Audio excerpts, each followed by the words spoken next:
I was watching Ilia Malinin compete at the Olympics over the weekend.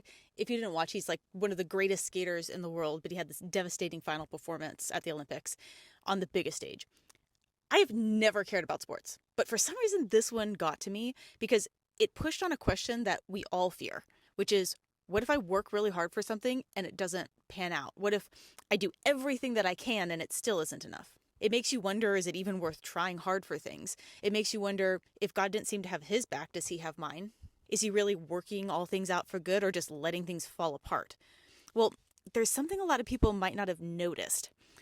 Not after his bad performance, but before it, right after he had won gold in the team performance, he reposted self-harm messages on TikTok about how no matter what he does, it's never enough.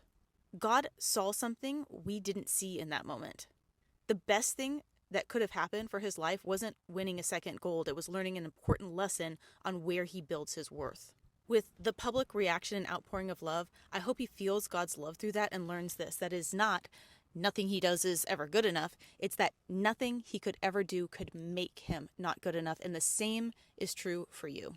Your self-worth should not be connected to your achievements. It should be connected to God's love for you just because of who you are. If success didn't make you worthy, failure can't make you unworthy.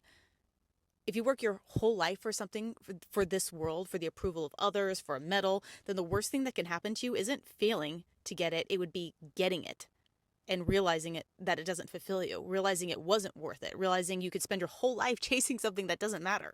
But if you chase that very same dream or goal for a different why, for a different reason, if you chase it from an overflow of passion that comes from God loving you, if you do it to build God's kingdom instead of your own, then that goal has eternal value.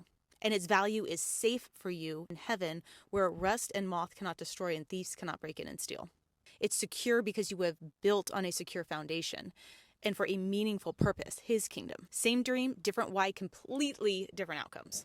I don't like the term hard work because if you're operating from the outpouring of God's love, it shouldn't feel hard. I prefer the term diligent work, but diligent work that is grounded on the foundation of Christ always produces an outcome worth fighting for, even if it doesn't look exactly how you expected.